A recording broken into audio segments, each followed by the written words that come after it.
Oh, you have his book too. Oh, I've read this. I don't read. I've read very few books, but this is one book that I have read so many times. Joe, did you read the book Walleye Trolling that you were in and you had crappy pictures that you sent me for? No, I've never read that one yet. Yeah, Maybe you if I should did have. that, I'd become a better troller. Yeah, because never mind, Miss Abigail, you just saved your dad yet again.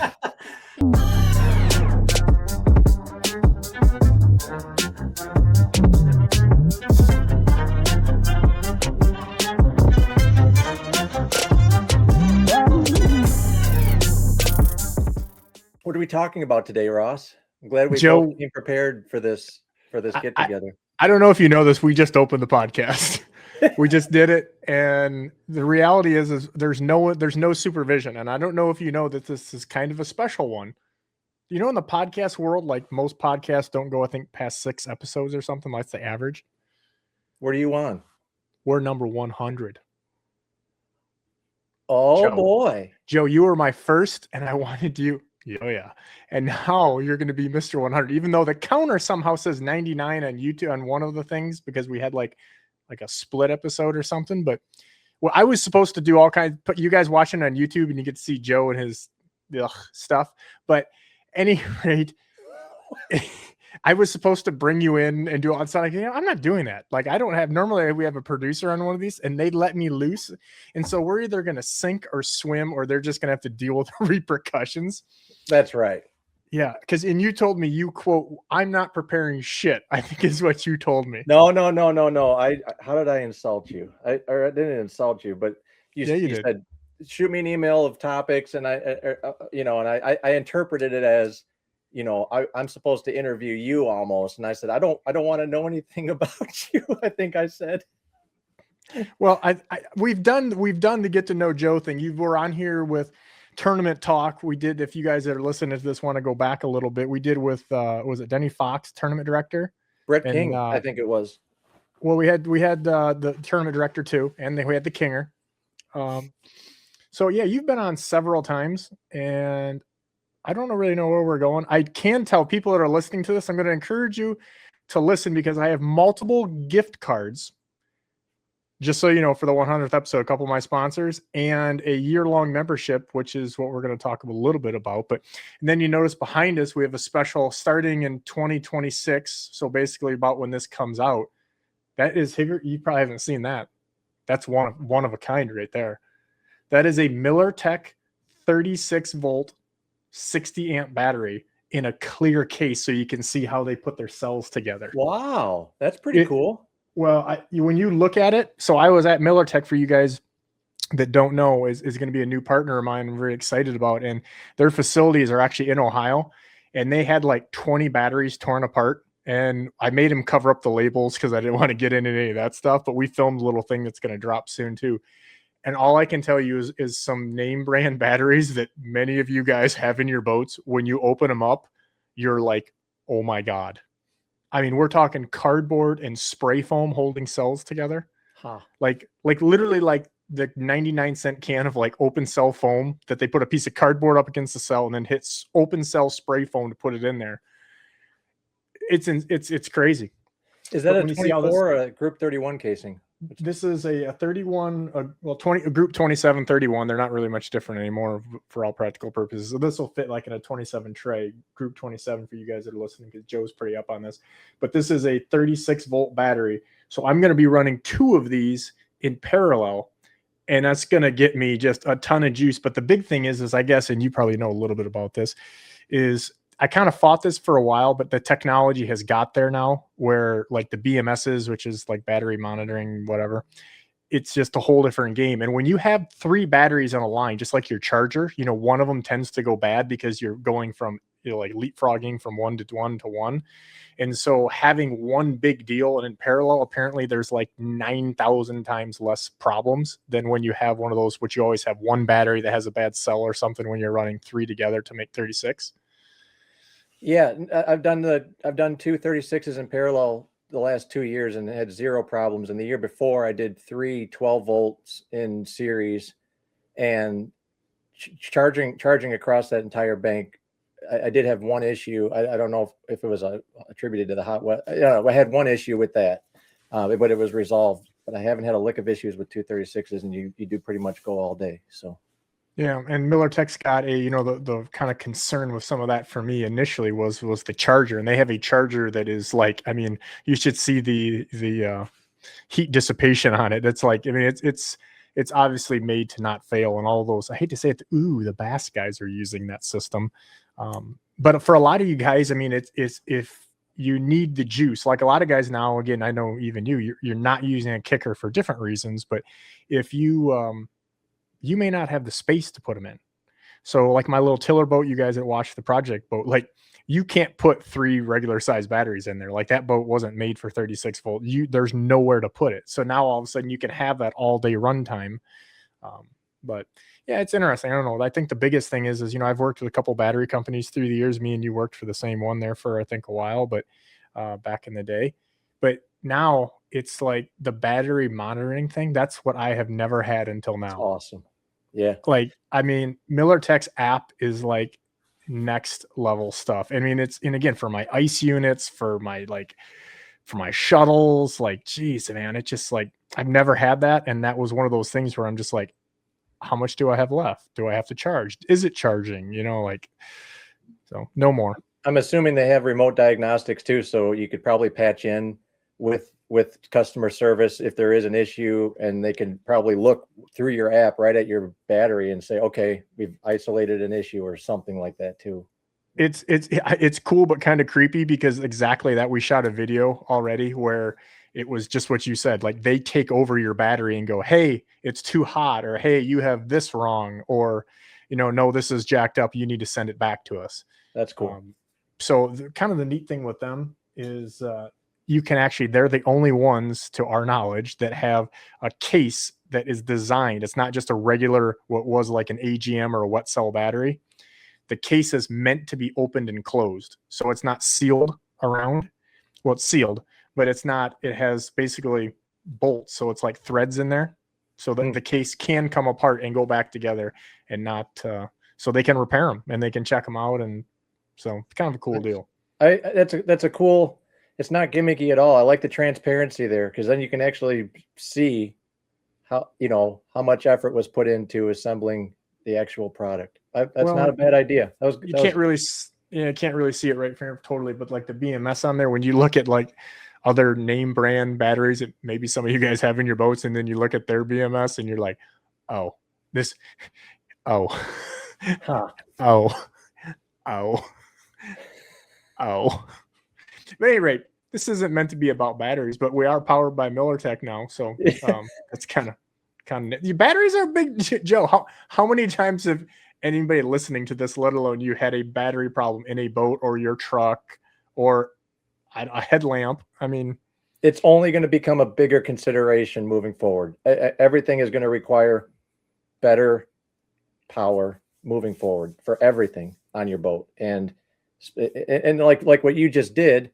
You mentioned the space savings and here we go talking more batteries, but relieving your battery trays, with one empty, now you can actually put a whole new accessory battery if you need a dedicated power with something else, and you've got the room now.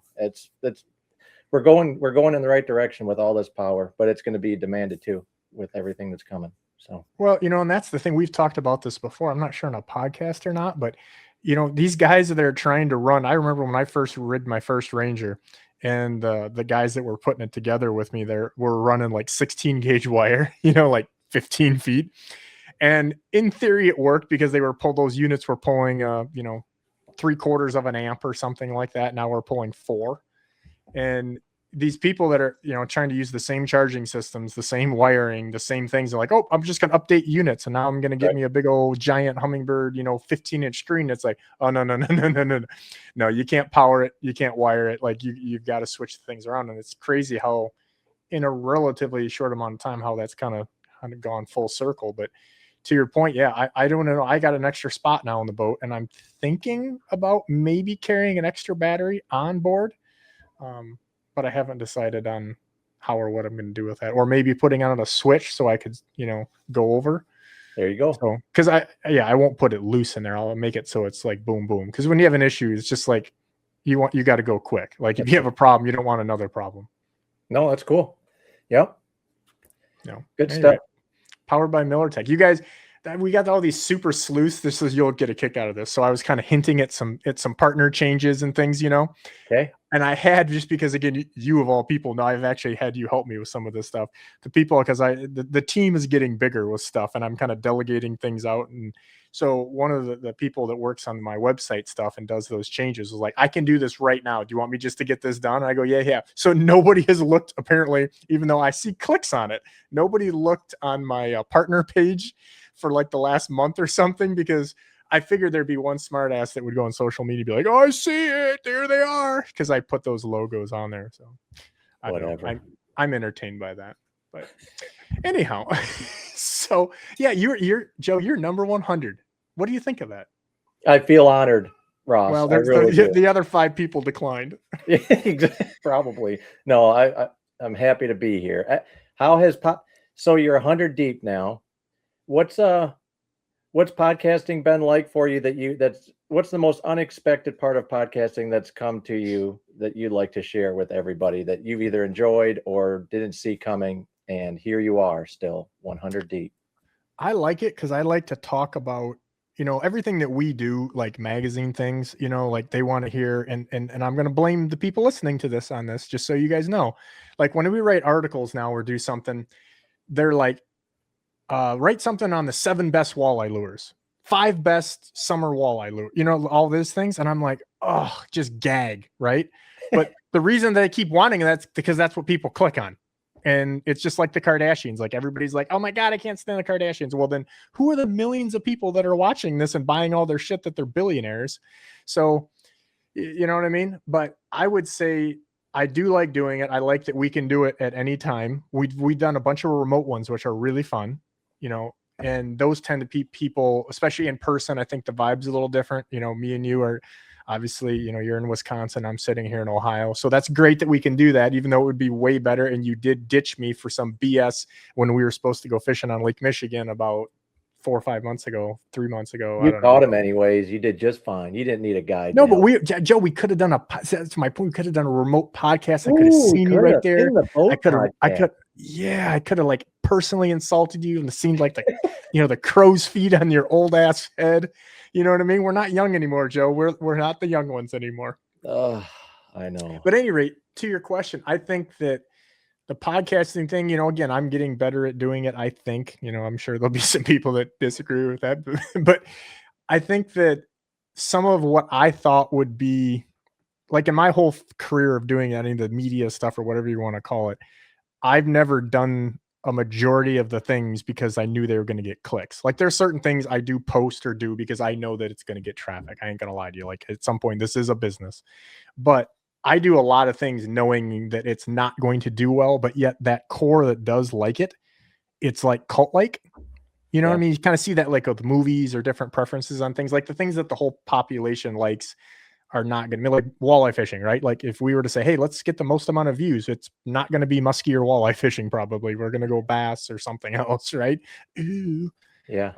But I would say the thing that surprised me the most is the people that are like Gabby or have a lot to say when they get on a podcast often are not. And the people that are often awkward or don't want to talk, or I almost have to coax them to come on, are really good.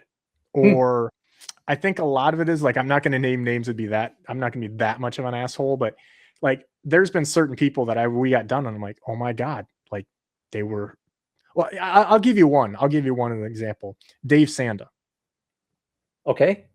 Dave Sanda, great friend of mine, helped me when I was a young buck, when we were both young bucks, barely driving, and like many things I won't get into because it's private stuff, but Dave, just a great human being. Dave thinks a lot before he talks. I don't. Right. He was out of control on the podcast. He's talking about how he got banned from Canada and had a battery blow up in an airplane and he had a Hawaiian shirt on. He was like zero shits given and just firing out the stories. And it was just like, and I wanted to do it because he was such an integral part in fisherman back in the day. And, such a had so many things that he helped literally start in Fisherman Magazine, and hearing some of those stories, which he did, but I didn't expect him to be so outwardly, I don't know. I mean, I don't know how to say it. I mean, he just, I can tell you multiple other people that, like watched it or listened to it, and they called me and they're like, that's not the Dave I know. Sure. In a good way. Like, it was amazing. So I would say that I'd say the biggest one by far is, I don't know how many in, obviously we could look at this, but we had our fisheries biologist from Ohio on. And again, I felt that was just one of those things. I'm like, those guys, when you go to sport shows and stuff, like there's 3 people at the seminar, right? Like, it is what it is. It's kind of like going through the motions.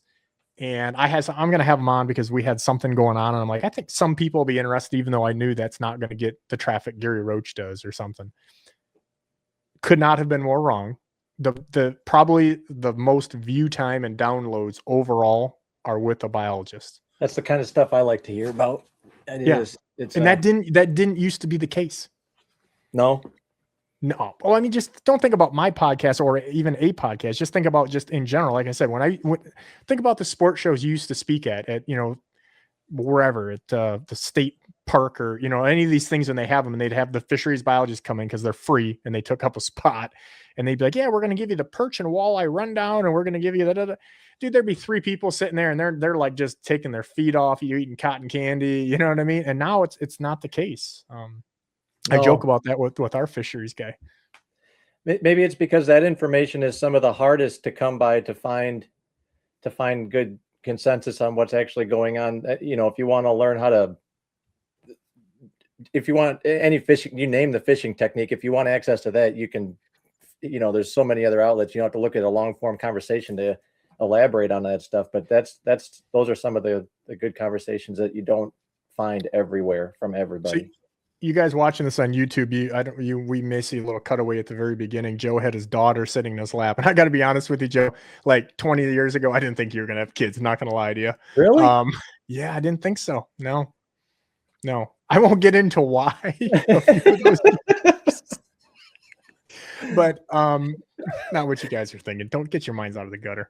But at any rate, yeah, things have changed. But speaking of change, 2 things, thought process. Number 1, there's no supervision here, which is really scary. There is no agenda, which I think that makes some of the most fun stuff. But we need to be thinking about. No, yeah. Oh my God, they are always on me, and I'm getting things and beeping, and so before this is over with, and before we get too deep though, so think about this. I've got 2 gift cards and a year-long membership to Onyx Fish that we are giving away somehow through this, but probably through social media. So if you have any good ideas, because I didn't plan anything, I have the team does this, and the team isn't here. It's just me and you, Joe. So we'll out loud think about this. Okay. So we're planning this as we're doing it. It's going to be amazing. This is like when me and you watch the kids, and then the wives can't have any fun because they're scared. Got it. Yes. Got it. Any rate, but here's my thought of back in the day, because again, we didn't plan anything, but this just popped up. So me and you traveled together for a little bit doing some tournament things. And I introduced you to a friend of mine that we affectionately called Mr. Big Head. And you normally would have to put Mr. in front of that, or he'd pile drive your head into the ground, right? And he had a giant head. Do not mistake it, folks. He had a giant head. But I was just thinking, bigger heart. He did. Well, it depended, but yeah. If you like, I've got a few stories on that, but I was just thinking, and I don't want to make this about forward-facing sonar, but I think about like the guy that kind of taught me the game, like what would he be doing right now if he was still alive, and stuff like that. And our buddy Big Head has passed, unfortunately, a couple of years ago, but if he was here with forward-facing sonar, because I mean, he was a savvy hillbilly. Like you'd look at him, he's this big mongoloid, but he was smooth, right? But he was also not technology even minded at all with the regular electronics. He made it happen. What do you think? What's the over under on Big Head having forward facing sonar if he was around today? I think he'd be intrigued by it a little bit.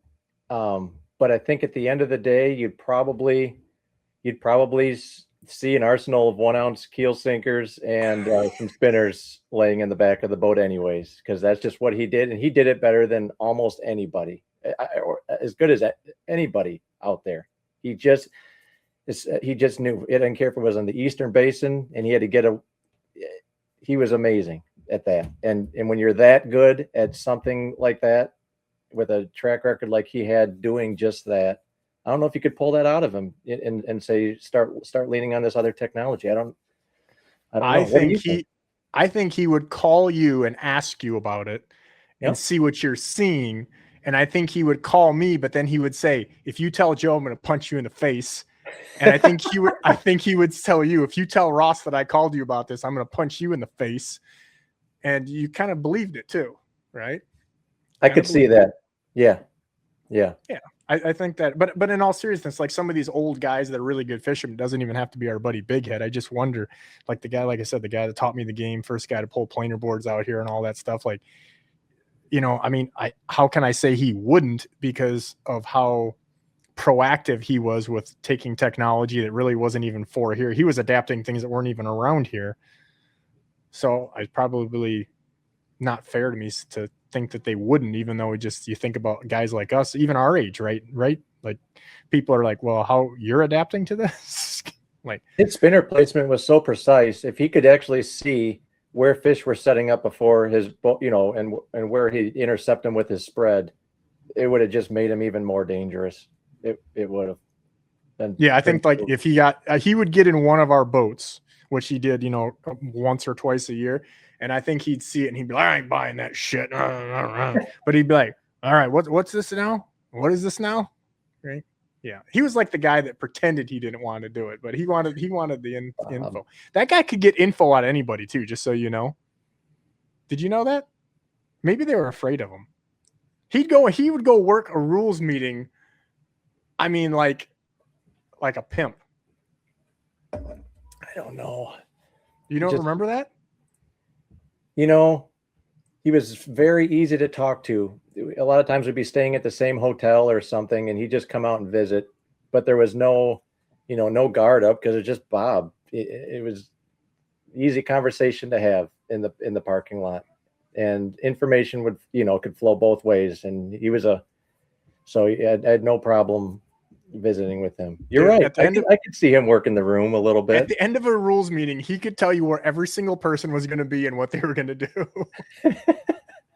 And I'm like, it's unbelievable. But that's anyhow, awesome. Big Rest Head. in peace, So, Bob.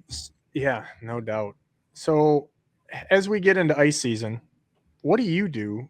I mean, I know your career's kind of going different angles in the last few years, but like as a guy that lives in Wisconsin that doesn't ice fish, like explain this to me, please. As a guy that not only just is an outdoorsman, he has made his entire living, literally his entire life, in the outdoor business and fishing, and you don't ice fish living in Wisconsin. I've wanted to ask that, and I feel like that's on my hit list. I used to like it more than open water fishing, but and primarily. So you did do it. Oh yeah, before I had a boat, I was all in on ice fishing, because I finally had access to stuff that I only wish I could have got out to open water season. Then finally I watched enough In Fisherman ice episodes and got all the gear, and my Dave Gens pop up, and Mom drove me to the lake to drop me off for the first time. And I had yet to learn why you really need ice cleats. So the first step I took on the ice, I was pulling my sled out, and I wiped out and just slammed my head on the ice so hard. Mom was still shining her headlights out into the fog, because you couldn't see. There was a deep fog bank, so I was just starting to get through the fog, fall down. She's like, "Are you okay?" I said, "Oh yeah, I'm good." I just kept meandering out and then disappeared into the fog. And she said she'll never forget that, because she didn't know how bad I had hurt my head, and I disappeared. And there's that mother's fear, I hope I see him again if he comes back through that fog bank. But ever since then, I really got into it. In the early 2000s, this was a mecca around here for perch. Lake Mendota was one of the ripest perch factories in the world at that time, and it was a really good grade of fish. And they were being exposed with the Vexlar at that time. You could snipe by the suspended schools over 80 feet of water that were 15 feet down, and it was just all big perch. And so for a few good years there, that was the highlight of the year was chasing deep water perch out there. And I drove what it would have been like 68 hours round trip to go to Idaho to fish them perch. And yeah, there's something about big perch that's just fulfilling. It is awesome. I love A it. big perch just looks fake. Like when they look fake, like that's a big one. People always ask me like, how big is this perch? I said, when it looks fake and they look like they're painted, like that's when you know. It was so cool. And then from then we got to see the camera revolution come through. So you got to, interact visually with the fish, not just on a flasher and that whole progression. But then, yeah, eventually I just gave into focusing all the efforts on open water and not doing as much ice fishing. Maybe that'll change again someday. You guys can't visualize this like I can because I'm an asshole like that, and I'm just thinking back about how skinny you were in like the early 2000s. I mean, he's definitely not a pouty boy as they say right now, but like you were so skinny, like if you fell on the ice, you'd be like a toothpick broke. I could get on the thin ice, that's for sure. Oh my God, yeah. Let Joe go first, but you would stink like a steel bar. Oh God. That was fun. Nope, but I did have a lot of good years of ice fishing. I did. Are you still wearing the same jeans from high school? No, I hardly ever wear jeans anymore, but I could fit into them. Yeah. I mean, you're not one of those sweatpant guys.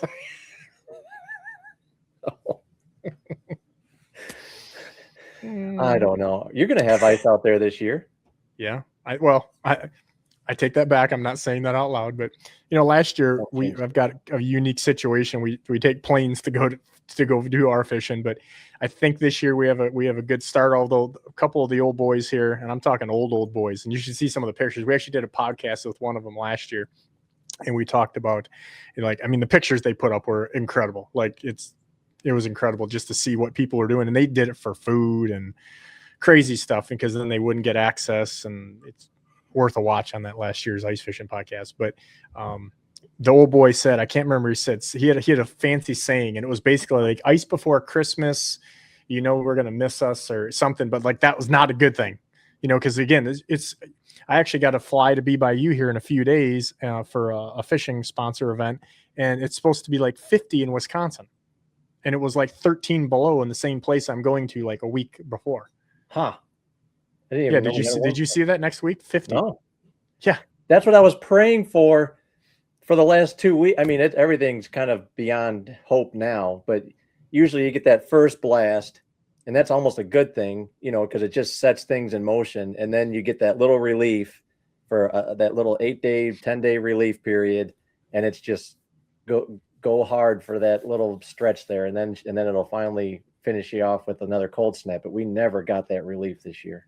So well, I went up in your neck of the woods, kind of did a little road trip, the little sponsor thing, a little fun thing, but fishing the whole way and doing some visit stuff. And I woke up one morning and stepped outside, and it was like, this is in September, and it was like 31 or 30. It was like right at freezing. And I'm like, you have to be kidding me. And it was beforehand, it was like, 65, 70. And so, and it pushed all the fish down. Like there was a bunch of shallow bites going on and that. And I'm like, and we talked about this, and I'm not going to blow up a bite for you, but the one of the deals that was happening, and let's just say the fish went super deep, and it's a whole different thing because you can't really release those fish, and it's just not good, and not as fun. There's nothing like a shallow bite.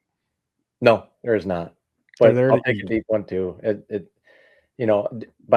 you were deep and their eyeballs are bulging out pretty good, that's a different thing. But. Well, those that listen to the podcast and all our biologists know it's 30 feet is the hard deal, 25 is the shake. So 30 feet, no matter the water temperature, even like the Linders actually did a thing with crappies recently, and it was like, the death rate's like 99.9 at 30 or deeper, no matter the temperature. And that 25 depending on the fish, because I think a lot of people we're learning with forward facing now is just because you hook that fish at a crankbait or trolled or a jig to suspended or a slip bobber at whatever, that fish, I've watched him now.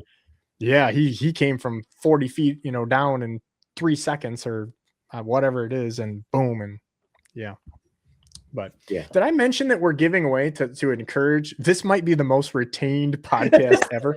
We are giving away a OnX 1-year membership free. We are giving away, Joe, a $100 gift card to Fish USA and a $100 gift card to Lakewood Products. Nice. Yeah, like you gotta. I don't know how are we doing it though. I can just see the menu. I can just see my bosses at some of those companies just cringing right now. But it's more fun. So much more fun. We don't know how we're going to do it. This will be the last time I don't have supervision for one of these. I don't know. You could probably do something fun with the comments if you want to, encourage your engagement. But yeah. What do they say in there? Maybe. Well, I was going to say, why don't you let the comments section know something really interesting about Ross that nobody else knows? But then you're going to be giving away a gift card to probably one of your buddies. So that actually doesn't work. Yeah, no. Here's what we're going to do. I'll probably have it randomly chosen or something, but you need to comment below on any of the platforms that we have. So whether it's one of the download things, it's YouTube or it's Facebook or Instagram, because we're going to do some little promo clips as we always do for this to remind you guys that haven't subscribed and you're being shadow followers, to comment on there. See, that was like passive aggressive. Oh, hardly. Yeah. Comment. Here's what you got to do. You got to comment on one of them places, and I'll just have the whole crew go through them. Comment on there. What is your favorite podcast that you've listened to that we've done, period? And then also, who do you think would win in a fishing competition that also involved throwing karate kicks and punches between me and Joe? Because you I'm going to bring this up again. You are not the most famous Joe Okada. I had to, Joe. I'm sorry. I've worn this out, but you guys can go Google Joe Okada. Do you want to tell them about it for those that didn't listen before? The most prominent Joe Okada on the face of the planet walks around with a samurai sword, and he knows how to use it. He would. This is a true story. This is true story. He's been on late night talk shows, showcasing his skills, but can you just imagine somebody like sees you at a sports show and they're like, yeah, we're going to go fishing with that Joe Okada guy. And then they like Google you and all they see is samurai shit. And then they think that's you. Oh, that's so bad. That would be pretty good. Yep. Yeah. Any rate, Onyx Fish, year-long membership, Lakewood and Fish USA, both $100 gift cards. Like, that's a pretty good deal. What's the coolest thing out of Lakewood this year that you like? That I would like to incorporate possibly into my organizational workflow? Coolest stuff I can't tell you because we got some neat things in the works. That coolest, but very neat. I think that based on sales in the last couple of weeks at the St. Paul Ice Show and the Oshkosh Ice Show, which were just hammer down, I would say the Greenback ice rod case is one of those. If you're a guy that uses longer rods, or not unless I have to, but a lot of the cases aren't, I think it puts up to 44 inches in the Greenback, but it also has a lot of tackle storage, and we've got D-rings on there through the ABS, so you can hook it right to the rack in your snow machine or whatever it is. This a case goes in there we call the vault that holds all the jigging wraps. So it's basically like a storage system. It's almost like a portable boat rod locker. You got your gear, like you could put everything in there and just grab that and we're going to go, or set it down next to the hole and you got all your stuff right there, which is sometimes what I do. That's probably one of the more proud things I am that we worked with them on putting together. And then a lot of those, like I said, the mesh bags that they have that, for organizing soft plastics, but I use them. I do have a couple of those. Tools. Yes. I love those. Yeah. Yep. I start as soon as Z-Man came out with theirs, I bought a whole bunch of theirs, and I still like them. I like that little magnetic flap, but I do like the mesh concept from Lakewood for a lot of the stuff too. Yeah, it dries out. You can see it. You can fold them up there or whatever. But yeah, I use those for a lot of things that are not just soft plastics, even though it's designed. I got one. Here's a good one tip for you. I have two of them, the short ones, in my glove box in my boat. So I can keep that stuff organized and pull it out and see it and then put one thing back in. It's kind of like a file organizer. Because I don't know anybody here to listen, and I imagine your boat glove box has got way too much junk in it, and then you open it up, or like me when I'm guiding and somebody opens it up going down the lake at 30 or 40, and you go, oh, there went something paper looking like. No boat glove box is big enough, and even if it's big enough, it still gets filled up to the brim. It doesn't matter what size you get. My Ranger has two now, and it's still not enough. It's like the junk drawer in your house. It doesn't matter how big it is; you're just going to keep piling shit in it. Yeah, but So I would say, the vault is probably one of the most usable cases like it applies to everyone because yes, I kind of made it for jigging wraps. I wanted something that would hold jigging wraps. And I'm going to tell you straight up, I wrecked hundreds of dollars worth of jigging wraps getting this because they kept sending me and they use a laser to cut them. They send me another one, like an insert, so we could see what's going to hold on there, but yet you could get it on and off. And one of the guys actually in-house there doesn't even fish, kind of like tweaked one of the designs or in between two of the designs that ended up being what we have now. It's patent pending, but holding jigging wraps till they don't break up or they don't get all tangled together. And obviously other things, spoons and treble hook things, they kind of hang in there. But yeah, the vault, Based if on you your haven't seen it, sweatshirt, at least you probably know a guy. So even if you have to sacrifice a few jigging wraps, I bet you're okay. I might have a few jigging wraps, yes, Joe. You know, and it's always, that's a good thing because even before I started working with them, I had a lot. You know, that's always a good sign, right? When you use something that you pay retail for. I know people listening to this can maybe get that the same way, but yeah, if you're using them and you're buying them off the shelf, that's a good. It is. It's just that bait works. Like I just watched something and somebody said if you only had one lure to walleye fish with, what would it be? And I'm thinking, I don't know. And then, you know, again, I don't want to say the minnow thing because that's what everybody's doing, but a couple of people said jigging wrap, and I said, you know, I think it is because you can fish it aggressively, but you can fish it slow. Obviously, ice fishing, it catches them under a wide array. But yeah, guys now casting them out on Erie. I mean, guys are using that thing middle of the summer, slinging it out there and forward facing. One of the most versatile baits in existence, no doubt. Yeah. And if you had to choose between a 7 or a 9, which one would you choose? I mean, honestly, when the ability to get down or cast, I like 5s a lot too. Yeah. Yeah, oh yeah. I think here's the deal with the size on those. There are certain places, and again, I'm not going to blow up a bite and get everybody mad at me because there's enough of those guys trying to be heroes. But there are certain places. Not saying you. Oh, okay.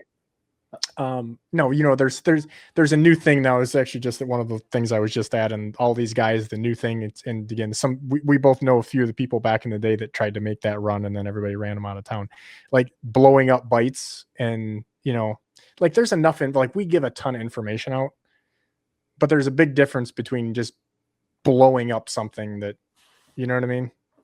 I think people that don't know have never had it happen to them or the other guy doing it, but. Anyway, my point of that is I think like ice fishing on Erie as an example, if the current and the water depth and everything allow, and you're using a 7, there's a lot of days you're going to catch not even size oriented, but maybe bigger fish even, but you're going to catch way more fish on a 5, even though you think a big Erie fish and getting away with anything. But there are certain places that I've gone casting where a 9 is the deal. And I think it's because of the sink rate, because that thing's almost an ounce. It's like 7/8. Where that's what I mean. I mean, if you were pinned down to just have one to take from coast to coast, you know, open water, ice water. Yeah, that's tough. But I think you'd have to do a 7 just because there's a lot of times you couldn't even sling a 5 or keep it down, get it down fast enough. Yeah. That's the thing that we're learning with the forward facing. And I always start with these things, especially talking to somebody like you, and then I kind of backpedal because I'm like, oh my God, not another podcast about forward facing sonar. But when you watch how fast these fish move and you cast at them, and by the time your lure is 5 feet below the surface, that fish is already gone. You know, and that's why you guys that have trolled, you know, and you catch 8 at one time and you go back through and you never catch one, and you're like, yeah, because they left, they're gone. Yeah, like that's how it is. But yeah, so I would say a 7 if I had to have one. But you know, God knows everybody's going to get a run on 7 shad wraps and or jigging wraps now because we said that, Joe, you know. Oh, yeah. Why don't you just tell us what color, Joe? Joe, what color? If we only had to have one color, what are we doing? Blue chrome, you know. Oh, my God, no doubt. Oh, I thought you were going to disagree with me. No, but I'll tell you that new one, God, I'm embarrassed. I don't know the name of it. I call it like fruit punch or something, but it's that pink with some bars on it, a little chartreuse, that brand new one. I think came out last year. That's a good one. Whoa, daddy. I can just tell you that works real good. Yeah. Has your, now that you've been studying and completing your feedback loops with fish interactions for this past year, how much are you putting weight onto color now versus the year prior when you weren't so much as one of your primary variables? You know, we shot a thing with the the gold miner. We shot a video that was our last one. Like, I didn't think it was gonna be my last trip out or whatever, but it was close to it. And it was just me and a camera guy. And so I had 6 lines out, as we were legally allowed to do. And I had 6 different gold miners out. And like the deal was the fish were just really deep, and they weren't biting on snap weights good, or I couldn't figure it out, or it was changing the action, or whatever we want to blame that on. But really long leads, because this gold miner gets to like 30, 31 straight up. I mean, it's super deep. And we had a color that, when you're doing this, so people listening to this, and I know you know this, when you're doing a prototype on a bait, you get like a run, and then they don't send you a bunch of them, because they want to know if this works or we got to tweak, because then boom, here's another run. So we were like on the 5th run with a gold miner, and I'm the only one with these in the world at this point, literally. And I'm like, yeah, give me chrome blues. And so then once we kind of got it dialed in, like, hey, we think this is the rattle, we think this is the flotation rate, all these different things. And I'm like, yeah, send me a bunch of chrome. So I had one of my buddies paint up a bunch of stuff, and he screwed up. And the screwed up color, not doing, what I wanted, we just were jacking them on that thing. And I put another one out there, we caught him on that. But the crazy thing of this out is that morning, and I've talked about this before, but I was on a guide trip that morning, and we were basically like an antifreeze color is what the gold miner was that we were catching on the video in the afternoon. That morning, we were on like a Wonder Bread type bite, to the point I caught them on 4 different styles and types of baits on this Wonder Bread color. They just were on that color. I could not buy a bite 3 hours later when I dropped these guys off the dock, went back out, picked up a camera guy, went right back to the same thing. There was not a soul out there. I was completely by myself. And it was just like, now again, in fairness, the wind did go down, so there was more light penetration, even though it was overcast. So I would say that, honestly, I think it's kind of like me and you think, like, yes, color makes a difference. But when I'm casting at these fish, I'm generally like with plastics and doing the old minnow thing. I think just getting in front of them matters way more, because I don't mess a lot with the colors or the types of lures. I think your angles, your fall rate, and how quick you get it directly in front of them without spooking them is the most important. Delivery is key. I mean, you can have all the wrong colors, and you're going to catch them if you do those things right. That's right. Yeah. And I think, now again, when we're start talking about fine tuning, I think we talked about this, me and you, for a million years, is everybody's fine tuning when they haven't done the other stuff. Right. And so again, it's the thing that I've learned is, I've run enough multi-boat guide trips where I've got a guy 100 yards away from me. And at the end of the day, he's like, I could only catch him on purple demon. Hey, I only caught him on chrome blue. And I'm like, we're all fishing the same fish. We're loop-de-looping through each other. And obviously we're all catching fish. So I think sometimes there's the other factors that are in there, which we've talked about a lot. But what do you think? I don't know. But when you got guys painting up prototypes for you just to test different colors, they're throwing, that's additional layers of paint, additional layers of epoxy. It's going to be changing and tweaking the action, the final action that you have desired from the manufacturer on those baits. Do you see side by side differences on some of that custom stuff versus what you're pulling out of the box? I sent them raw. I had them, they sent me straight chromes. And this is a great, we just walked into a good one. People that fish with me, if I heard this story 100 times, but and a lot of my baits, the custom stuff, which I don't use a lot, to be honest, but the paint just comes right off them. And I tell the guys, like, I just paint them again, hit them with a marker or something, because the issue with baits is, and I'm going to tell you a story, and the guy I know listens to this podcast, so I'm not going to say his name, but I had a guy that gave me a box of Husky jerks as a gift, after he fished with me, because he had a buddy that painted and everything. And I declined it, and not for the reason, be aside from there's always, people are wanting a little something for, how it goes. Like, any rate, one of my guys the next day, because he was fishing with one of my other guys the next day, like this happened, it's a couple of years ago now, but he starts putting these lines out, and my boy texts me, and he's like, are you getting them? I was like, dude, we're wrecking them. We are wrecking them. And it was just a bite, it was just on. And he's like, I haven't got one yet. The long and the short of it, to not drag this out, he put all these Husky jerks out there with this. I mean, the paint jobs just look naughty. I mean, they're naughty looking. You look at them, you're like, you won't put the thing in the water. It's so nice.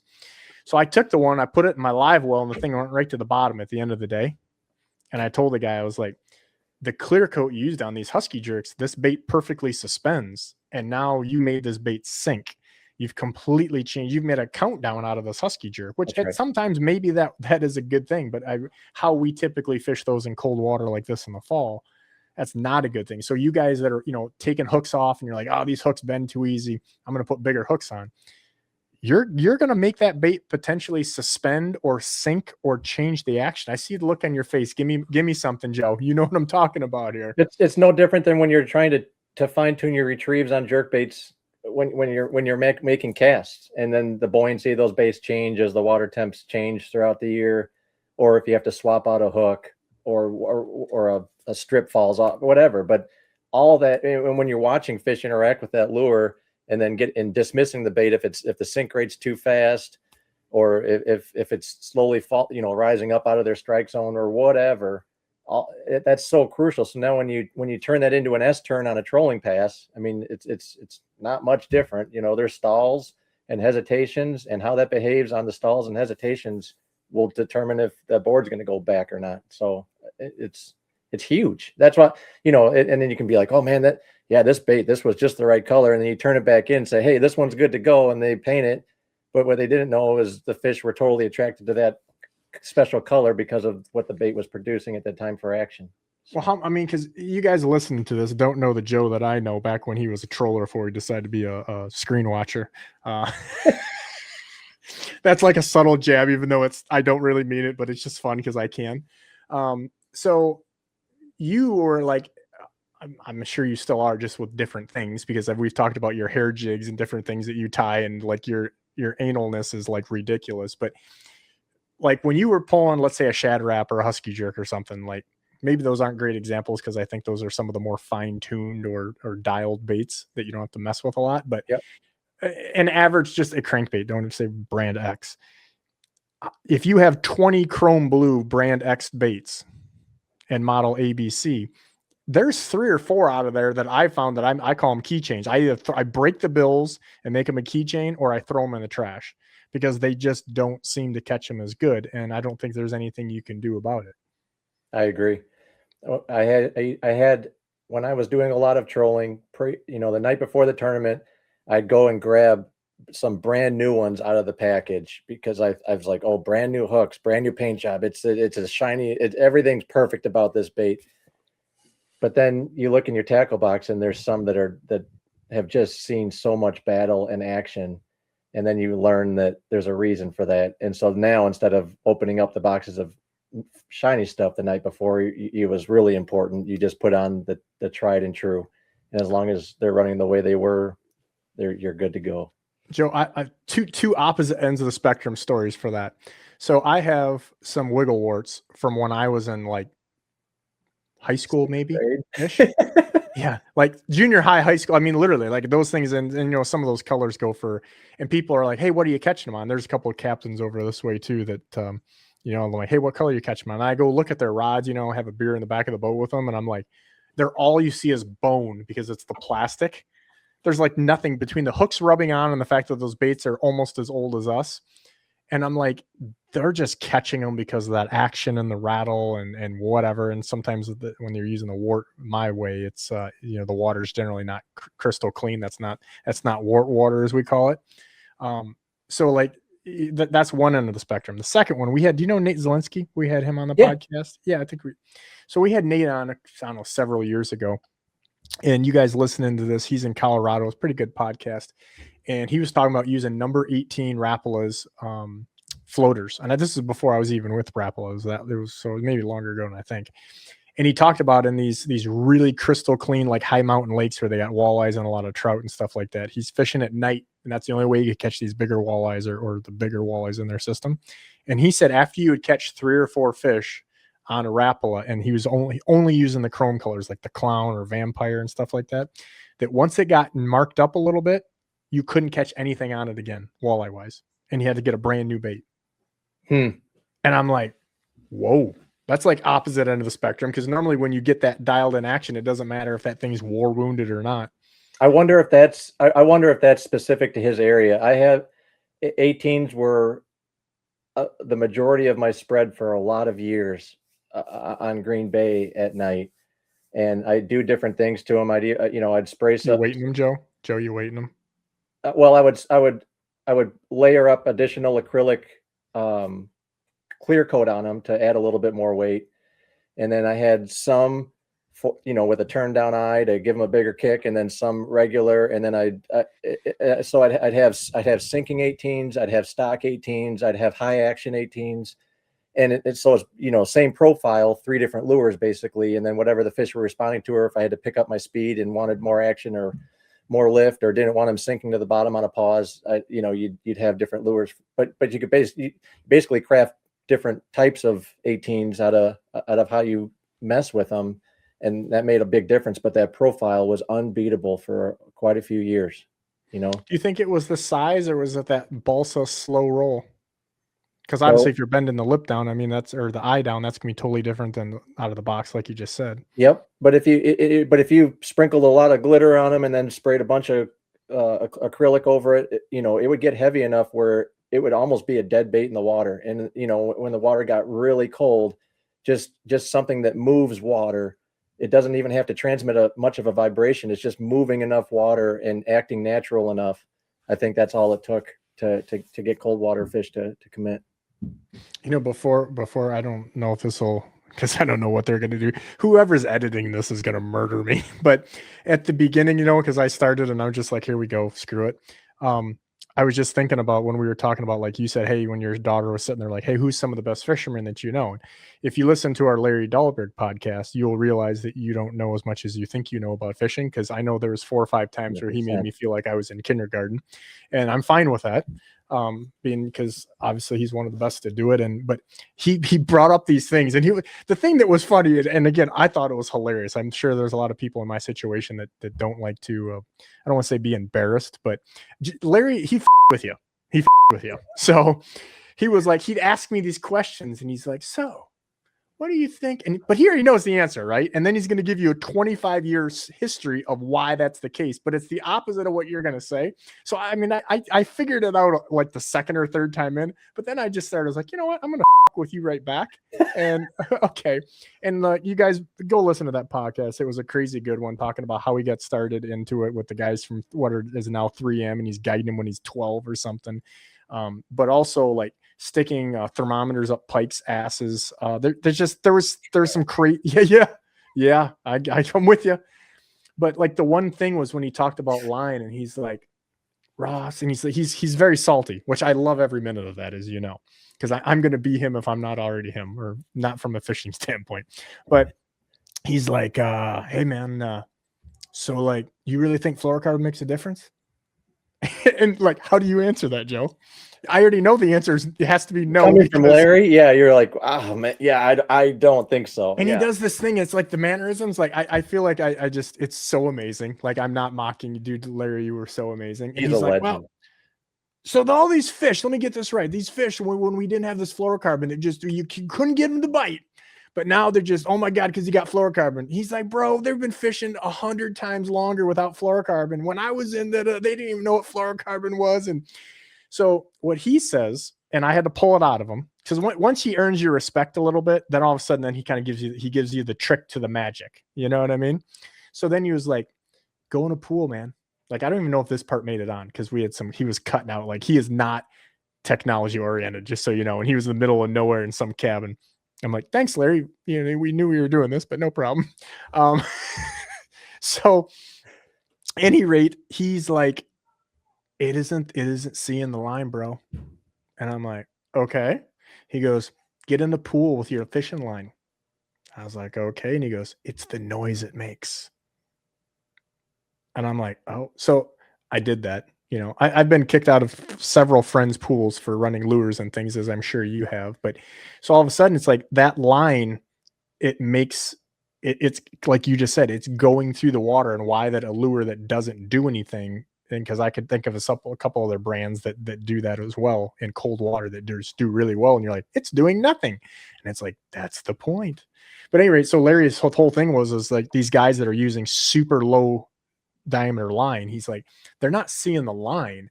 It's how it's changing, obviously, the action of the bait. But his big thing is it actually makes noise down there. And if you ever get in a pool and have a thing go through you with something, a bait that doesn't have a rattle or something, it is pretty crazy, Yeah. So, but Nope. I mean, have you ever put a thermometer up a pike's ass? I just want to know. Didn't even know how to respond. I was trying to figure out what he's trying to accomplish by figuring out if their big intestine is the same temperature as the water they're sitting in. No, what we learned, Joe, is that you didn't listen to the podcast. I don't listen to fishing podcasts. Obviously, that's why we chose you for the 100th anniversary edition Bigwater podcast. And that's why I kind of, it's almost like I didn't plan this, but bringing up some of the other ones that were some of my favorites.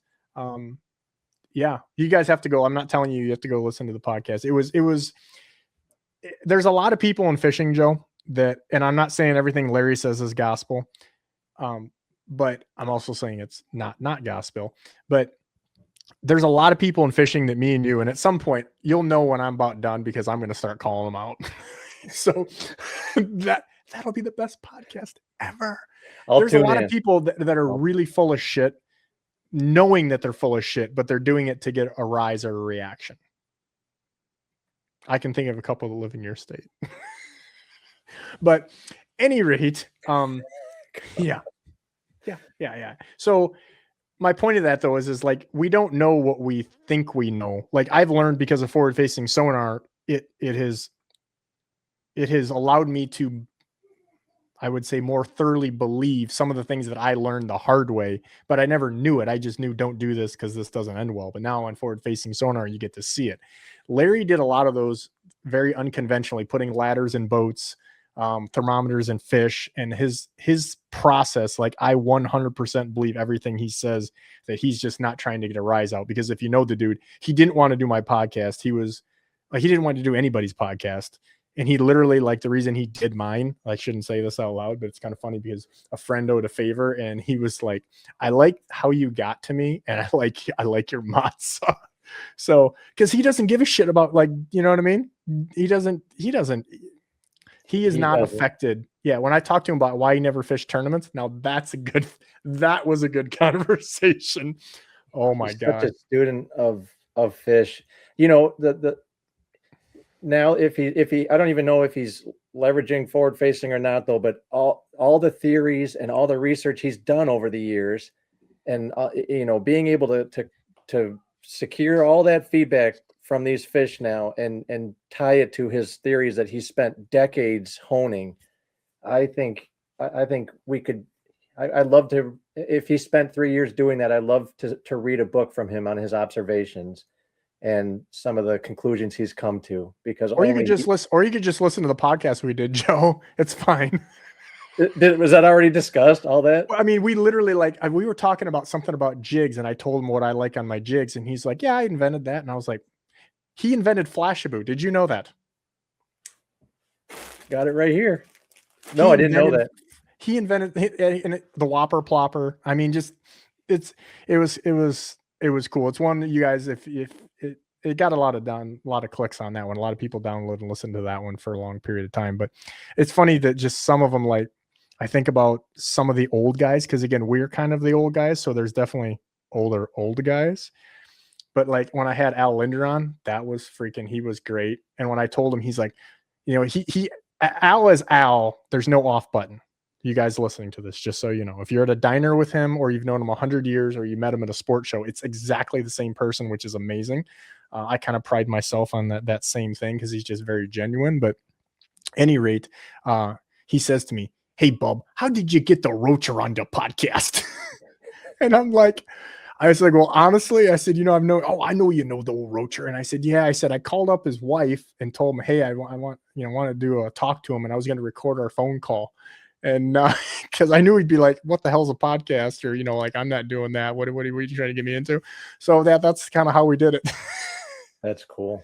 I would love to sit down with him someday and just. I know. And, and these guys are, they're like I said, I mean, not to sound morbid, but, they aren't going to be around. And that's why I tried, like, with the guys we just mentioned, especially those three, to try to document so people can look back on this, like your daughter's age, and be like, okay, who is Dave Sanda? He was one of the guys that basically helped make in Fisherman magazine, which was a crazy story on how they did that. But I think that nowadays there's too many eyes and look at me. And I hear like the one thing that just burns my ass, and I've talked about this in several podcasts, is these 20 somethings. And it doesn't even have to be a young guy, but generally speaking, it's a young guy. And they're like, bro, that guy's a legend. And I'm like, he's put 14 videos on YouTube. Kiss my ass. Like, you know what I mean? Like, Al Linder and Gary Roach is a legend. You know, like we're not even old enough to be in that category, and we're old enough to be some of these kids' dads. So, yeah, think about that, Joe. I want you to think about that. If you just started a little earlier, think about that. Actually, you know who we just had on our last podcast? Of course you don't. I don't, because I just missed it. Sorry. So I had Chad Schilling on. Oh, cool. I love Chad. Exactly. Chad's just a good dude, right? Another ginger. Can't not love those gingers as long as they're not killing you. He's probably the only non-aggressive like me ginger that, if you think about it. He's a wrestler at heart, though. I mean, you don't want to get on his bad side.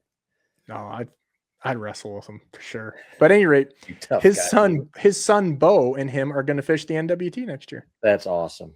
That's awesome. So his kid's been kind of tearing it up in some of the old derbies out there, and Chad's one of the and they're both awesome. I mean, Chad's an amazing angler. And there's a lot of really good anglers through the time that have been really shit bags of human beings. Real talk. I mean, real talk, right? And he's definitely doesn't fall in the category. There's not, I would say, the list of really good people and really good fishermen is not as long as it should be, or I would like it to be. Is that fair? Yeah, there's Joe, don't bite your tongue. You know it. I know what you're saying, but when you meet a good dude and you can just and they're excellent at what they do, I have a lot of respect for those guys. It's because it's just fishing, but some guys especially in the fishing business. And again, we aren't going to talk names now, but that would be super fun. A lot of those guys that were pretty good dudes that you saw even through your 20 years of tournament fishing or whatever that is, that you watched a guy. And I'm sure if we literally turned the audio off right now and I said, hold up 4 or 5 names, I bet you we would have some of the same ones of guys that were pretty good dudes, but they got bit by that bug of having to have success or trying to hang on. And they all of a sudden the morals went right out the window. Yeah. But I do remember being young at one point and desiring the respect of my peers that I was competing against a lot. I remember that feeling like, man, I really got something to prove to these guys. I really want to, fit in with. I remember that feeling of wanting to, secure a spot alongside some of these guys when I was young. But that's totally different than blatantly breaking rules or pulling shit. Or just being a dirtbag, or saying, me and you did this together long enough that, hey, I'm going up the North Creek, and then the guy heads south in the morning, like that type of stuff. You know what I mean? Because when the urge to win is at all costs and not, everything, all the morals are out the window there. And I mean, think about how many guys either got divorced or don't talk to who they traveled or were partners with. Like that list is long as hell. It's long. And that's what I mean. That's not, that's not a good deal. I could never see like Chad Schilling. Again, we're not best friends or anything by any stretch of the imagination, but like Chad would just not get himself in that situation. No, he's a genuine human being. Yep. I was lucky that I got to travel with a couple of genuine guys too. Brett, Kinger and Blosser and King. I mean, I'm very, very lucky that I crossed paths with them when I did, because that ended up being a long run of us all rolling together. So how long did you do that together? From 08 to just 08 to 21, pretty much. To 22. Yeah, somewhere around there. It's a good stretch. I saw the Kinger at a sports show somewhere, and he didn't see me coming, which is not a good thing. You don't have to be in business long to know. Did he turn and walk the other way? I said, you look, I literally said something like, man, this guy looks like a has-been if he ever was one. I'm like, who's this short some bitch in front of me here? And he just turned around and he knew immediately. And then we were gonna have a 73. So those that know, but That's awesome. Oh, yeah. yes. He will always stop in town for a 73. Yes. Yeah, he called me and he's like, 73, let's do it. He'll go 2 hours out of his way on a dealer call to make sure he sits down at that restaurant. Yeah, and he has a dealer about 10 minutes away now, so I'm sure that they had amazing treatment. Blosser and King's ears must have been ringing. I've had calls from both of them since we were just talking about him. That's pretty weird, actually. See, we're still kind of connected in a way. I don't know how that is. It's just weird. Yeah, it's crazy, man. It is weird how, in all honesty, like my phone rings a lot, or I get a lot of text messages and stuff for different things that we're doing with the business or clients or whatever it is, right? And it is crazy. Like you'll go like on a Tuesday, and I'm like, man, my phone hasn't hardly rang. You know, like I way less. And then all of a sudden, like the next day, I just have 9 million from people that are not connected, fishing, not fishing. And it's like some cycle. You ever notice that when you're like, what is up with everybody being psycho today, or everybody calling in the same day? Or Monday was one of those. I had a bad Monday, man. Oh my God. They lost a bunch of stuff in the mail. I had multiple things lost in the mail that I hadn't set certified. And it was like one thing after another. What's name one of your podcasts where you've gone really deep into lunar cycles with an expert? Because I'd like to listen to that one as well. Who do you have? Deep into podcasts? Well, John, we have 100 of them. I'm hard to think on the spot, but where we went into lure cycles, lunar. Oh, lunar. I think we did with Larry, honestly, because I hit him with that. I'm gonna watch that one. Yep. Yeah, no, I that one was, to me, was great when he starts talking about the creek chubs and why you don't buy creek chubs and the reason for it. And again, and the funny thing is I knew the punchline on that one because of our mutual friend Bruce Sampson. We've had Bruce on the podcast many times. Bruce brought some good stuff. He's one of those guys, like, he has a dry voice if you don't know him, like, he doesn't, but he's got some good stuff. And he is actually a lot more fun than you would think. You know that. You got to get him riled up a little bit. When I think of Bruce, I always go back to that Fisherman Walleye Insider article after he just won the Leech Lake tournament rigging leeches, and he's in his checkered Crestliner tournament jersey with a Vexilar on like a 5-foot pole. So it's cone. Remember that cone? Yes, he had the sewer cone. And he had the like drainage tube on it. Yeah. Yes, and he was just wailing on him, crawling. I don't know if he was using that to work his rocks or stay on transitions. I don't remember what he was, but I remember that Vexilar tucked in his face and long leaders and leeches. That was from one of the last years of the PWT. Let me tell you one of my favorite Bruce stories, and I think we might have talked about this on the podcast with him as well. This is like a trip down memory lane.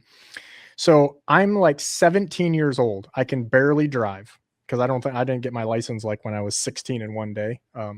So I drove up to Saginaw Bay to fish with Dave Hansen, and he was traveling with Bruce at the time. Bruce had a motorhome, and he was in one of them campgrounds up there near Linwood.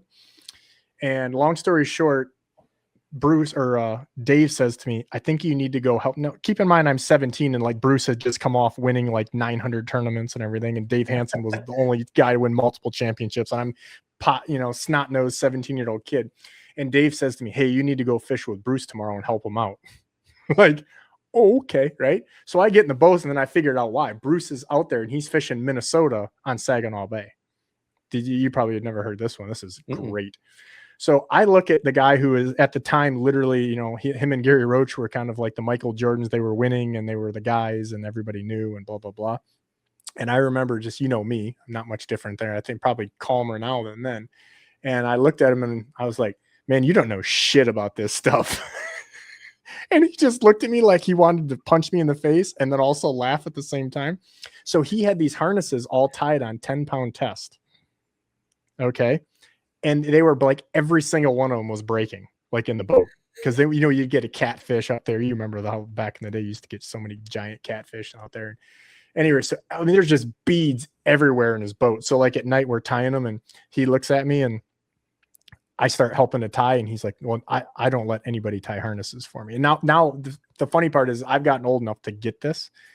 And because I've had somebody that, hey, let me help you. And then the one that they do comes undone. and now you're thinking about everyone on that noodle coming undone, right? But at the time, I knew how to time. I could time fast. I didn't need cheaters, like, hey, we're good. And so he's like, no, I got it. Well, I'm like, dude, you have 0 spinners. It's like 10 o'clock at night. We're getting up at whatever time tomorrow. You need like 20 spinners minimum, right? Like minimum. And I remember Dave Hansen telling him, I think you should let the kid tie some rigs for you. He's a lot faster than you. And we sat there and tied them spinners. The next day, we were in a parking lot of a tackle store there. And Gary Roach called. And this is like when cell phones were still like in bag phones damn near. Like this is the big phones. And somehow Roach got a hold of Bruce. And we went, and I think we talked about this on the Roach podcast, and he told me he was going to kill me later. Gary Roach had a tick right near his asshole. It got in there because he had split in wood up there and came down here. The thing buried in on him on his 14-hour drive or whatever. Thing got all nastied up. So I remember him hunched over a pillow, and Bruce cut this thing out of him in a motorhome in a tackle store parking lot. And Bruce had these big glasses and this thing on and everything. I will never. And to this day, I told Gary that I had pictures of him doing it.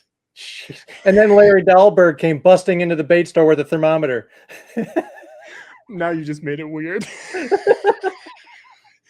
That's like, you sit back at those things and it's like, at the time, you have no idea how insane that is. Like, I mean, that was 30 years ago if it was a day. And I'm like, oh my God, this is insane. Like this. Actually, it was almost exactly 30 years ago now I think about it. But that was like, you just, how I remember that stuff is beyond me. But yeah, things I didn't think I was going to see. Gary Roach's asshole and a tick and blood and a pillow on a couch in a motorhome in a parking lot in a bait store. Whew. We talked about that in one of those 2 podcasts. I don't remember which one, but yeah. That's good. We've come a long ways. I saw you coming down to your studio before you fired this thing up. I saw the glasses on. You've got a calmer demeanor now. The last probably 6 times I've talked to you, I noticed you almost seem you're just easier going now. Don't tell anybody. Is the fire still burning as hot for you right now, Ross? I think significantly calmer. Yeah, I think I had to be. But in real talk, like, the world is just a place where like 20-year-olds when we were 20 versus 20-year-olds now, or like your kid's age. Look at your daughter, right? It's just a different world, man. I mean, I don't want to get into politics, but like I can't even imagine having a daughter your age right now with the way deciding what bathrooms were in, like insane shit, like just insane shit, right? And so you've got that end of things, but I think that like I'm in a different role, right? Like I am the old guy. I am on a lot of the staffs that I work with, one of the more veteran guys, whether it's not by age or whatever, but because this is all I've ever done, like yourself. And I think that with that comes a little bit of responsibility. I think I'm just as feisty. I mean, I arm wrestled a 20-some-year-old kid who was mouthing off in the boat, so I was like, it's not far off, but I think that we all calm a little bit, right? We do.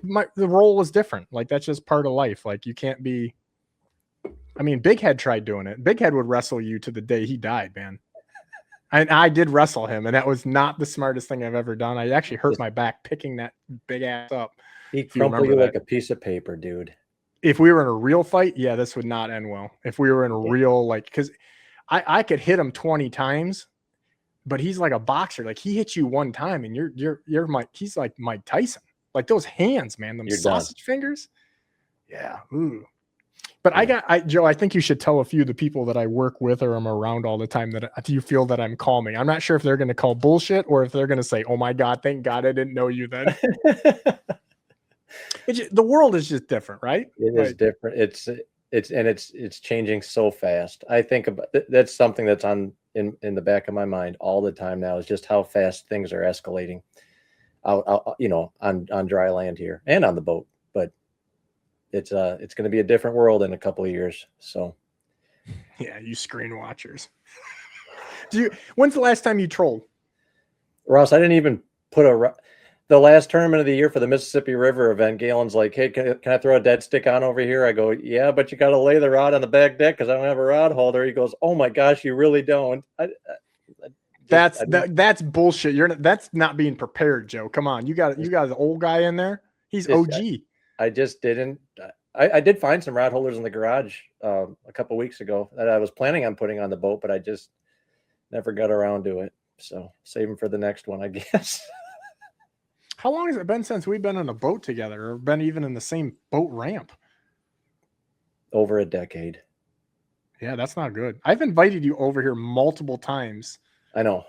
I don't have a good excuse either. You have given me plenty of opportunities to, when I was a couple hours from your house, I invited you over to go fishing. That was really bad timing, Ross. I would have totally jumped ship, but I couldn't. I don't even remember what my excuse was.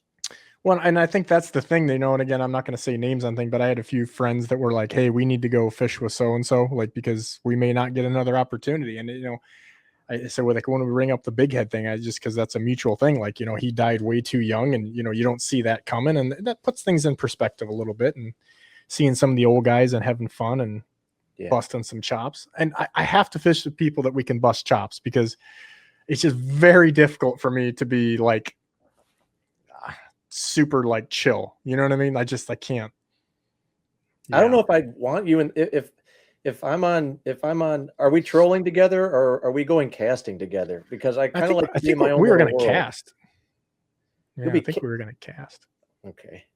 I don't care. I think that's what we were talking about doing, because I think that we could just learn from each other more that way. Because you kind of suck at probably at trolling now. You've been out of it so long. I don't know. I think Joe used to be a good spinner fisherman. Do you think you'd suck right now if you went back to it? Because I'm just going to tell you this. I'm going to say this, and then before you answer, when I go through the winter time, and whatever that is, 90 days ish, so I would say we fish till December ish, and then March ish is that window. Whatever that roughly is, 90 days on average through a season. When I go out my first trip or something, me hooking up a board or doing things, I am like it's almost like I'm in hibernation mode, and it takes like 1 day for me to get into like rock'em sock'em again. So with that said, and the fact that you haven't done it in how many years to speak of, do you realize I would clean your clock pulling spinners is what I'm getting at? But I want to hear what you got to say. At first, but for me, I'm not saying I'm the world's best troller, but I spent so many hours trolling after dark, and what that helped more than anything is that, like, I have this second feel for how a boat moves through the water and resistance, and just there's a certain tuning that develops. You don't even need to look at speed over ground. You know what it is. You feel it, and I think once I would get that feeling back again, I would be just fine. But yes, the mechanics, how fast I flow through the process and rotating and doing all those things, all those mechanics would have to trickle back in, and it would not just be one trip and I'm back at it to being a good troller again. It'd be like riding a bike though, but it would probably take a few days. But yes, doing it after dark and just having that feel of a boat moving is that's one of the this is podcast 100 in case y'all ain't been paying real good attention. So if podcast number 1, I think that's what we talked about. Joe used to live in a shitbag motel for a few months and used to night fish and primarily trolling crankbaits on lead core. So that's all we're going to say. That's like, I didn't plan this, but it's kind of a neat thing to like go back and talk about some of the different ones and throwbacks. So you guys go watch that and listen to that one if you want to hear more on that. Cause that was really good stuff. And it's, that's a lost art of doing that way. And I can tell you that I'm pulling more lead core now than I did probably 20 years ago, just in the last few years. And it's just so deadly. And the only reason it doesn't work is because you don't do it. That's right. I mean, look at like Ron Seelhoff. There's a name that he lost too related. That guy literally only talk about like people being one dimensional and only throwing a minnow on forward facing sonar. Like Ron Seelhoff pretty much just trolled shad wraps on lead core, and that's all he did. And he did a lot of damage in the tour. He did. He was so good at placement and speed, and making that tiller boat was crucial to his success. I think just making that an extension of where he wanted the boat to move and how he wanted it to move and how he wanted to manipulate his baits with that boat. That was a whole nother level with him. I got the tiller life going. I love it. I'm jealous. I will have a tiller at some point again. Hopefully as a second boat, just like you, Ross, so I can be just like you. But I would sneak around in that boat a lot just because of how the functionality is next level. Oh yeah, I got two 15-foot talons on that thing. I got Mega Live. That boat is set up to do anything. You know, obviously. And it's enjoyable. Like, do you fish by yourself? Probably. I mean, if you're not guiding, you're pretty much alone, aren't you? Most of the time. I take one other person in that boat. You know, I have done some guiding in it. Matter of fact, is what made me think of it is one of my buddies and a client shared his profile pic of holding up a giant walleye. And we went out of, for you guys that are like around Lake Erie oriented, I know you'll get this. We went out of Catawba and we went west. Now this is like, we're talking like December, January, and we went west like 4 or 5 miles, and there was the water clarity change. Immediately I knew we were kind of screwed. Messed around a little bit, and I'm like, oh. So I'm like 5, 6 miles west of Catawba, and the wind's starting to switch. And I'm like, because you know it died down, and I'm like, this is not good. Everybody thinks that's good. That's not good because it's switching, and you don't know what's going to happen to you. But I kept going. I got east of Kelly's, and when I say east of Kelly's, I mean like Canadian line east of Kelly's in an 18-foot tiller boat in December. And I finally found the right water and marking some fish at speed on the old Hummingbird, and we got into an old-fashioned beat down. Well, all of a sudden we're like in 3 to 5 foot waves northeast, and I've got like 20 miles to go home in a tiller. And I'm like, ugh. But believe it or not, that Ranger, it's a 20-year-old Ranger tiller. I basically rebuilt everything on there but the serial number. And surprisingly, that boat handled it really, really well. Well, there you go. That's like the extreme of what you're going to put it through. So anything below that, you're good to go. I think I have an idea for our next podcast. If we do something next year. Do we want to tell everybody, or do you want to like, is this a secret? Oh, I can't. I think the way we set up our boats, okay. I like where you're going with that. Enough said. We'll leave that alone. Yeah. All right. I like it. Down. Got some cool stuff, that we're working on. And I think people would get a kick out of applications for that kind of stuff. So might be good.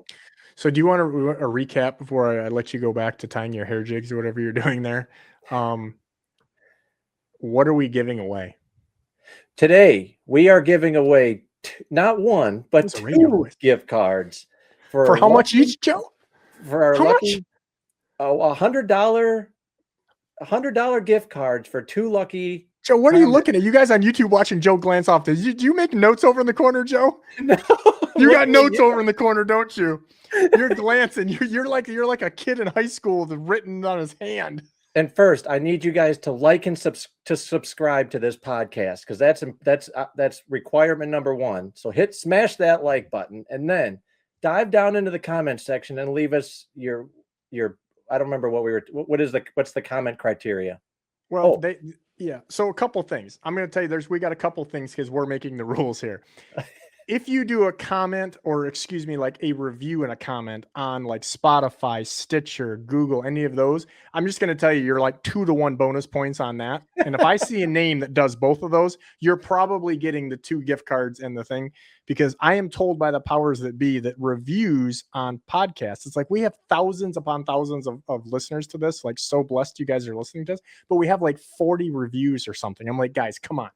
Go on there and give us a 5-star, or if you think it sucks, just call me and tell me, and then I'll like walk you through it or something. I don't know, but give us a 5-star, hopefully, and then give us a comment or something on that. But if I see, because I'm going to go through all those comments on the reviews on the Spotify and Stitcher and all whatever those things are, Google, Apple.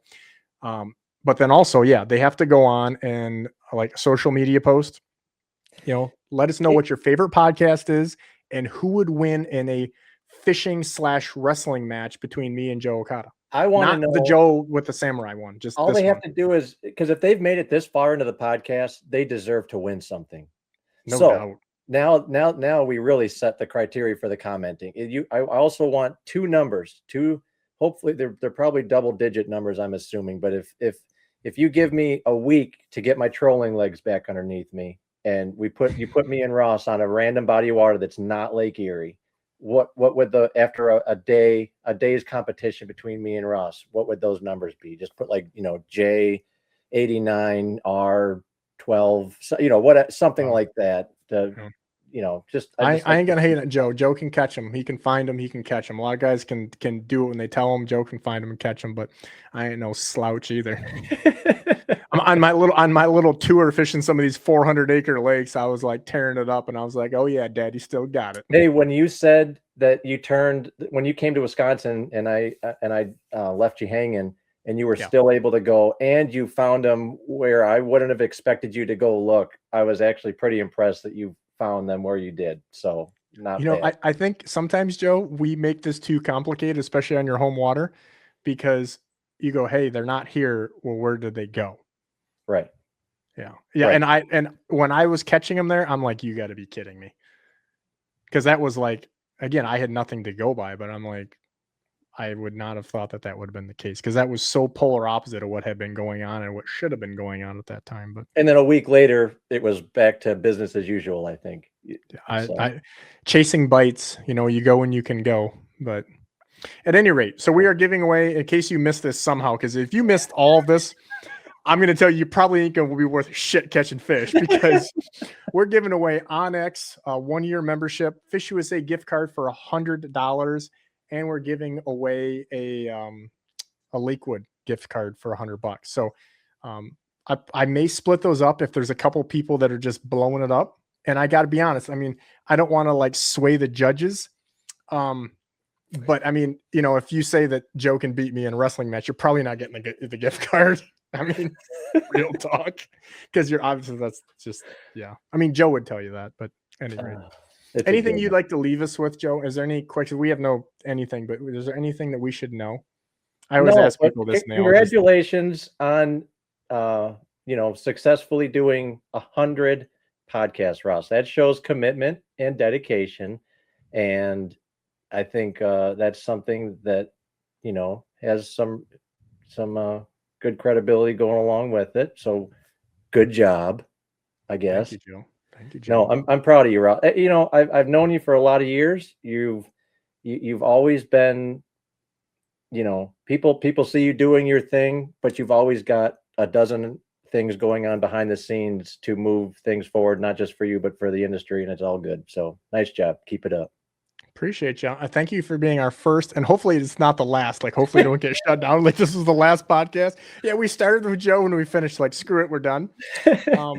But yeah, I don't, the podcast thing I think is good. I know you're not a big fishing podcast guy, but it's amazing how many people, I would say this, that come up to me where it used to be, "Hey, I saw you," or "You won this," or "I saw you in this magazine," or "I saw you on this TV show," or something through the years. There was always kind of like little windows where there were certain things that were what people seemed to gravitate towards the most, right? And now I would say podcasts are, when I'm at gas stations and different things. Actually, another great one.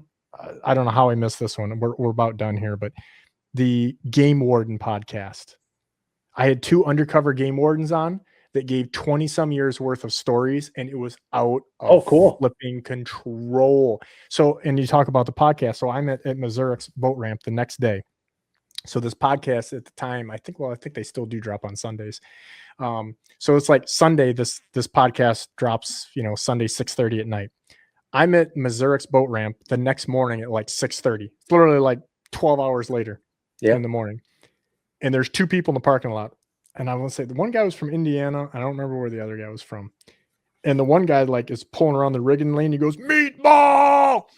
And then this other guy was in like the bathroom or whatever. He comes over when I'm at the boat ramp and he's like, "Hey, just listen to the meatball," which was one of the funniest stories ever told on my podcast. I was literally pissing myself laughing so hard, which, since you're going to have to figure it out the hard way, but it was a game warden undercover sting that was like the dumbest criminal on the planet type of thing. Right. So anyhow, if you guys listen to that, you can appreciate the old meatball. I thought it was hilarious. And apparently a lot of you guys did as well with all the feedback we had on that. But at any rate, here's to 100 podcasts, hopefully another 100 more. Cheers, Ross. Good job. Thank you. maybe we'll have Joe on again. Maybe what is our cycle? Do we wait to 200 with you, or no? If things come together, I'd like to use this as an outlet to have long form discussion on how something I'd like to show your audience is impacting my ability to catch fish. So I think that'll be the next one. I'm looking forward to it. So let's do that. Well, I appreciate you guys sticking in here. And even if you just did a shred a gift card, or maybe if you scrolled ahead, I get it. Okay. If you're on the treadmill or something, work a little harder, put that incline up a little higher. I realize you probably aren't getting all hot and bothered listening to me and Joe talk, but in all seriousness, appreciate you guys tuning in. Right. And please, take a second and give us a review on the podcast platforms, and like and subscribe and all the good stuff. It really does help us. The algorithms, they tend to blind us from these things. If not, even saying that might have just done that and shadow banned myself, but they all say it, Ross. You're fine. Yeah. Until the next episode, Joe, we're done. See you, Ross.